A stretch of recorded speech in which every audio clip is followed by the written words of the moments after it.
خطبہ حجۃ الوداع۔ میدان عرفات میں آخری نبی رحمت محمد رسول اللہ صلی اللہ علیہ وآلہ وسلم نے 9 ذی الحج 10 ہجری کو آخری خطبہ حج دیا۔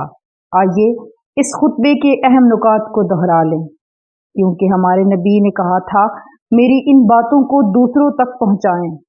حضرت محمد رسول اللہ صلی اللہ علیہ وآلہ وسلم نے فرمایا، اے لوگو سنو، مجھے نہیں لگتا کہ اگلے سال میں تمہارے درمیان موجود ہوں گا۔ میری باتوں کو بہت غور سے سنو اور ان کو ان لوگوں تک پہنچاؤ جو یہاں نہیں پہنچ سکے۔ اے لوگو، جس طرح یہ آج کا دن، یہ مہینہ اور یہ جگہ عزت و حرمت والے ہیں، بالکل اسی طرح دوسرے مسلمانوں کی زندگی عزت اور مال حرمت والے ہیں۔ اس کا مطلب یہ تھا کہ تم اس کو چھیڑ نہیں سکتے۔ لوگوں کے مال اور امانتیں ان کو واپس کرو، کسی کو تنگ نہ کرو، کسی کا نقصان نہ کرو، تاکہ تم بھی محفوظ رہو۔ یاد رکھو تم نے اللہ سے ملنا ہے اور اللہ تم سے تمہارے اعمال کی بابت سوال کرے گا۔ اللہ نے سود کو ختم کر دیا، اس لیے آج سے سارا سود ختم کر دو۔ تم عورتوں پر حق رکھتے ہو اور وہ تم پر حق رکھتی ہیں۔ جب وہ اپنے حقوق پورے کر رہی ہیں، تم ان کی ساری ذمہ داریاں پوری کرو۔ عورتوں کے بارے میں نرمی کا رویہ قائم کرو، کیونکہ وہ تمہاری شراکت دار اور بے لوث خدمت گزار رہتی ہیں۔ کبھی زنا کے قریب بھی مت جانا۔ اے لوگو، میری بات غور سے سنو، صرف اللہ کی عبادت کرو، 5 فرض نمازیں پوری رکھو، رمضان کے روزے رکھو اور زکوٰۃ ادا کرتے رہو۔ اگر استطاعت ہو تو حج کرو۔ زبان کی بنیاد پر، رنگ نسل کی بنیاد پر تعصب میں مت پڑ جانا۔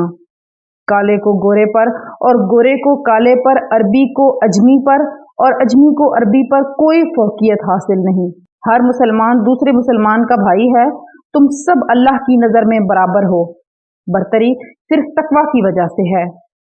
یاد رکھو تم ایک دن اللہ کے سامنے اپنے اعمال کی جواب دہی کے لیے حاضر ہونا ہے۔ خبردار رہو میرے بعد گمراہ نہ ہو جانا۔ یاد رکھنا میرے بعد کوئی نبی نہیں آنے والا، نہ کوئی نیا دین لایا جائے گا۔ میری باتیں اچھی طرح سے سمجھ لو۔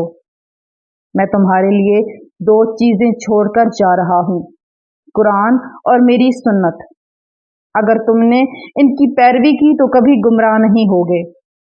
سنو، تم لوگ جو موجود ہو، اس بات کو اگلے لوگوں تک پہنچانا اور وہ پھر اگلے لوگوں کو پہنچائیں، اور یہ ممکن ہے کہ اس کے بعد والے میری بات کو پہلے والوں سے زیادہ بہتر سمجھ سکیں۔ پھر آسمان کی طرف چہرہ اٹھایا اور کہا، اے اللہ، گواہ رہنا، میں نے تیرا پیغام تیرے لوگوں تک پہنچا دیا۔ اللہ تعالیٰ ہمیں ان لوگوں میں شامل کرے جو اس پیغام کو سنیں اور اس پر عمل کرنے والے بنیں اور اس کو آگے پھیلانے والے بنیں۔ اللہ ہم سب کو اس دنیا میں نبی رحمت کی محبت اور سنت عطا کرے اور آخرت میں جنت الفردوس میں اپنے نبی کے ساتھ اکٹھا کرے۔ آمین۔